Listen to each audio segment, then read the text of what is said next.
Hello, Singapore. Get comfortable, get cozy, because we've got a great show for you. Yes, thank you so much for joining us no matter where you are. So, Khai, what are some sports that you've been doing since, COVID began? Well, I've been doing a lot of outdoor running. I know a lot of people are into outdoor jogging as well, cycling. But did you know that there's a lot of people who are into trekking, exploring nature here in Singapore as well? Really? Yeah. Trekking in Singapore? Well, I've trekked overseas like South Africa, Sri Lanka, but I've never trekked in Singapore before. Have you? Of course I've done trekking here in Singapore. I've done the MacRitchie Bukit Timah Trail. That's one of my favorites. And there are many, many other trails that you can explore here in Singapore. And what I like about Singapore, despite it being a city, we can explore so many forests. Wow, Khai, I didn't realize you were such a jungle boy. Look at you. I really thought you were a city boy. So I'm very pleasantly surprised. And I've heard that Singapore has over 2,000 hectares worth of forested areas, and that takes up like 2.9% of our total land mass. That's right. And Jungle Boy is calculating 2.9% is actually equivalent to 5,000 football fields. Wow. That doesn't sound too little, isn't it? No. That's right. So where can we trek here in Singapore? Well, have you heard of the forest called the Dover Forest? Dover Forest, Jungle Boys navigating. Is it near Dover MRT station, Dover Road, thereabouts? I knew you were going to say that. Of course, Abodan, Dover MRT, Dover Forest. But you are correct. Yes, actually, it is near Dover MRT. And our CityJo Morag has just trekked through there for the very first time herself. So let's see what she has discovered. Gazing out over the patch of green wilderness behind Dover MRT station reminds me that Singapore was once entirely covered with rainforest. This verdant area, the size of roughly 46 football fields, is home to over 150 species of wildlife and 120 or so of plant varieties, including a number of endangered ones. However, its days are numbered. In a few months' time, half of this swathe of forest will be razed to make space for HDB apartments. So I'm joining a guided trek today to see for myself what exactly we will be losing when the forest is eventually cleared. I'm covering up my arms because we're heading into the lalang, and I don't want to blemish my skin. There we are. There's now a path that leads through the lalang because so many people have started coming to walk through the forest, and I'm heading in.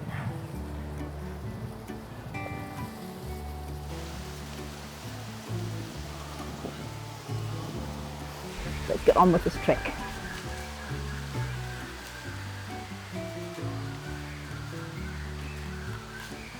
I'm surprised to see so many edible plants. There are yams, sweet potatoes and pandan, as well as fruits like longan, figs and durian. I never knew that the figs grew on the trunk. Well, you look at those, it's like some kind of terrible infection instead of a fabulous fruit. I imagine the birds have a great time with this tree. Look what I've stumbled across, a jackfruit tree, one of my favourite fruits, but I'm not allowed to tell you exactly what it is because people do come and steal them. What I'm looking at now is a durian tree, but I think we're here at the wrong season because I don't see any fruit. And it's really tall. You wouldn't want to have the fruit fall on you. Everywhere I look, there's something to see. Tumbled forest giants are home to varieties of fungi, including a glow-in-the-dark one. Morning glory and African tulips are in bright contrast to the many shapes and shades of green, and loud bird calls compete with the babbling of crystal clear water in streams and small ponds. Traces of former kampongs dot the forest and create a feeling of nostalgia in our group. The remains of a concrete electricity pole reminds us that it's only 40 or so years since people actually lived here. Today I met Yanti and Khan on my walk through the forest, and I want to know why, ladies, why did you come this morning?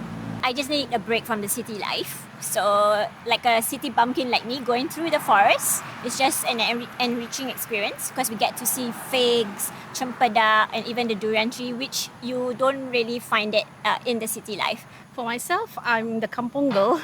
So I miss the jungle, miss the forest, miss the sights and sounds.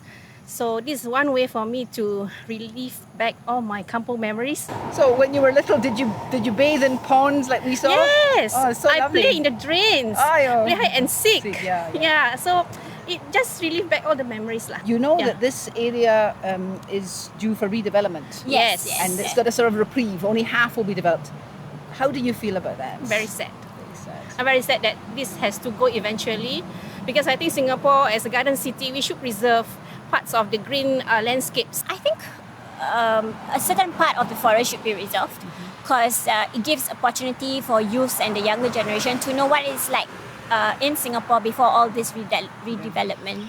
Along with the other hikers on the trail today, I enjoyed this break, getting away from the concrete and the office and just being in nature. It rained this morning before we set off, and the air was cool, there was a breeze, surrounded by greenery, butterflies. It was a really lovely experience. And you have to marvel everywhere you look. There's a different shaped leaf, there's different types of ants, all kinds of fungi. The biodiversity here, just even on the surface, is amazing. It's a world that we cannot lose.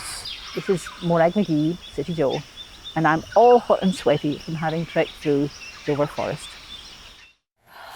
That looked very fascinating to explore. I mean, such a beautiful forest in our city. I really love the greenery that we have in Singapore. And you know what? We are so lucky to be here. See what I mean? Jungle boy. Jungle boy! You know, I didn't know that we have so many edible plants right here in our own backyard. So, thank you, Morag, for teaching us about nature's bounty. Yes, thank you. I just love nature. And I know nowadays that people explore nature not just by foot, but actually also by cycling. So, do you cycle? Yes, I do. I love to cycle at East Coast Park, enjoying the scenery, and I love going to different parts of the park. And the food. Come on, the food. Of course, the food. I also love the food, and I have so many memories of being on East Coast Park because that's where I learned how to rollerblade and skateboard. I learned how to cycle at East Coast Park. I was 6 years old. That's so cute, little Khai cycling. But do you know that an estimated 1/4 of all Singaporean households have bicycles? I mean, how many cyclists are there in Singapore, do you think? A lot, especially after nearly 2 years of living with COVID and the ban on personal mobility devices a few months back. We all should take extra care to practice cycling safety. Yes, and nobody would agree more with you, Khai, than CityJo and cycling enthusiast Carson. My helmet on. And my cool shades. I've always felt strongly about cycling safety. I have fallen off my bicycle before and am thankfully alive because I was wearing a helmet. I notice on my bike rides that many cyclists, including children, do not wear helmets. In 2020, there were 570 cyclists injured on the road. Of these, 7 resulted in fatalities. This year, there were at least 2 fatalities involving cyclists on the roads. Yet, these statistics refer only to bicycle accidents on the road. They do not refer to accidents that happen in the parks and the park connectors.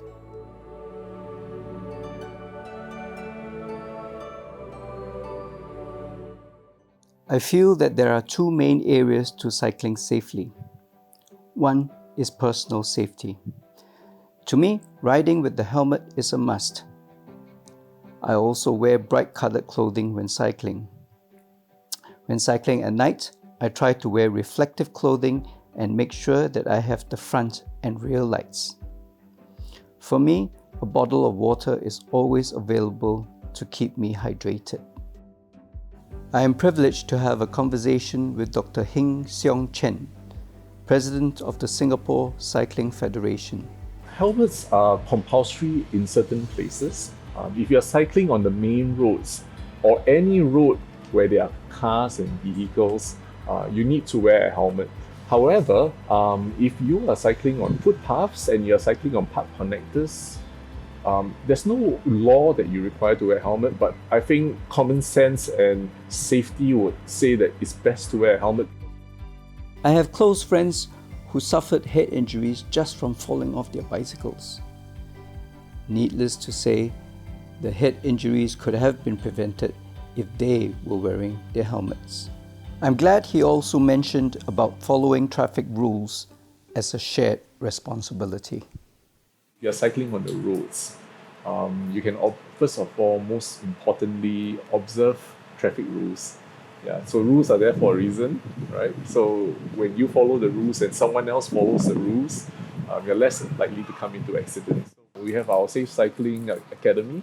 Over the next 10 years, we want to start safe cycling in all schools, maybe primary 3 or primary 4, so that from now onwards, all children will know what safe cycling is. I certainly look forward to what the Safe Cycling Academy has planned for our young 10-year-olds. They are the future of our country, and we want to teach them how to keep themselves safe. I'm CityJo Carson, Singapore One. Nice. Very informative and potentially life-saving piece. Thank you, Carson. I'm sure all cyclists, casuals and enthusiasts would benefit from this. You know, we should go cycling one day. We should, and I think I can handle cycling safety just fine. Helmet, poncho, water bottle, haversack. You going cycling or army? Oh, no lah. Are you feeling nostalgic for your NS days? Do you feel like going back? Actually, I would. You know, I enjoy doing national service. I love the jungle, being one with nature. Wow. Yeah. You look kind of fit and sporty. Have you considered doing national service? You know, being with the boys, building up that camaraderie. No? Actually, I don't know. I've never actually considered doing NS as a girl, and I think I've heard that NS is actually quite teruk, you know, and you cannot use any makeup. Well, camo is a form of makeup, no? I think I could actually make camo work. I think you just might be able to, and I think we should hear what Singaporeans have to say about this long-running issue on 1 by 30 this week. Like racism is educate them, possibly services to be born. Your questions? Okay, that's all. It's up to individual. This one is no opinion for me. I think yes. Gender equality? Yes. If men have to serve, why can't we serve? I don't know. I don't have any opinion on that. Yes, if they want to, it's their choice. Yes, because we are all Singaporeans. I think women should try to serve like in the NS. I don't see why not. If it's so critical to our national defence, I don't see why we're leaving half the population on the table. If the argument is that they cannot serve in combat roles, then they can serve in other roles. Yes. For me, I think like it's very biased for us to not be, given the opportunity to serve, because some of us actually are passionate about it. We don't mind going for it, myself included. I think yes, because men are doing it, and in spirit of equality, I think women should also get a chance to take part in nation building as NS women now. Yeah, sure. I myself also interested to get national service, but I see some women can't get because it's quite hard. I think they should. I think it will be a good benefit because there will be an equal understanding of the nation lah. Wow, that's a tough question. I think in countries where men are doing the army service, it should be also possible for women to do the service. They should serve NS 2 years course. What we go through within 2 years, like BMT, then going to Tekong, that kind of thing, they should feel what we go through. To a certain extent, yes. Ladies probably can go serve the hospital as a nurse. Yes, and maybe not in the front line, but maybe in an area like be a nursing. No, let the men do the job. Maybe not like the army kind of national service. No, I don't like to carry guns and I don't like to touch guns. For me personally, no, because I feel that NS is very tiring and tough. Women who would like to participate in national service, they can do it. Well, no. It can be an option, shouldn't be enforced. I think that whether females want to do it, right, based off their own choice. It should be a choice rather than mandatory. I mean, a lot of people don't want to do national service, but we are forced to. No, they have a more important duty at home, give birth. I think women should not serve NS. For example, there's a real war. I think the men will go and defend the country and the women will stay at home and look after the children. They just housewives. It depends to them. If they want to become a fighting fit, then they can go for it. Why not? No. We wanted the men to serve and the women take care of the household and at the same time contribute to the economy while we are away. I don't think women should serve NS because women need to give birth and all already. Then why must they go and serve NS? It should be equal lah. Guys go and serve NS, women stay at home and give birth. Then right, the pay in NS is so low when you can just go F&B outlet to earn like ×3 more than that. If it's me, I don't think I will serve NS cause like everyone see NS like a suffering Like nobody like to go NS I guess. Not sure whether yes or no. I cannot say yes or no. It's a big policy. It's going to be very disruptive because it's going to affect all if we make it compulsory.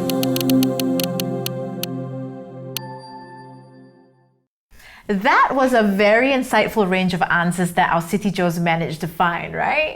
Absolutely. So, any change of heart, my dear Sharda? No, pretty much. I'm still undecided. But you know, if there's something that's easy for you to decide, it would be where to eat and where to shop. Yes, correct. I feel like we really know each other, Khai. And a great place where you can literally eat and shop at the same time is Haji Lane. For food, there's lots of options from a pita bakery to a juice bar. And for shopping, there's a leather crafting shop to a nail salon. Like literally, Haji Lane is hipster's paradise. It is a great place. And in fact, my army buddy used to own a shop there. It was called Hamza's Lucky Store. It sold specially handmade songkoks. Oh, that sounds so cute, songkoks. And I have a friend, he owns a restaurant, it's called Going Om, and it's literally modeled after cafes in Nepal. Nice. So, shall we take a sneak peek into what's happening in Haji Lane now? Yes, please, and CityJo Nicholas will let us know more.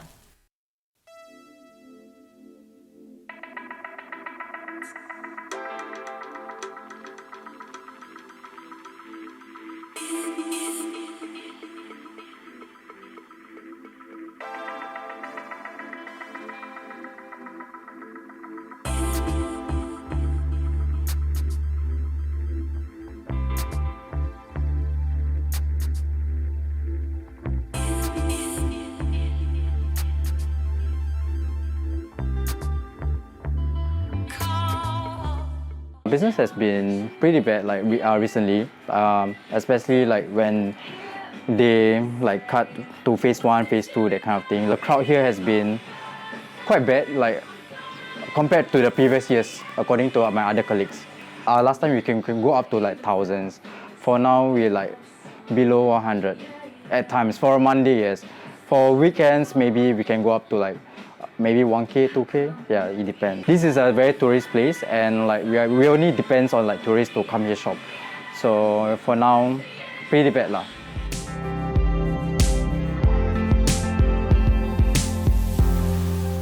Hello, I'm Neshi from Mama Store, and in Mama Store we kind of have our products more towards sacred tools, sacred incense, sacred clothes, and it's kind of bringing down to the message, the core message that we are all connected and part of Mother Nature's family. So COVID, yes, the many restrictions and heightened measures have affected the business a lot negatively, but at the same time we also kind of try to our best to see the positive in the negative.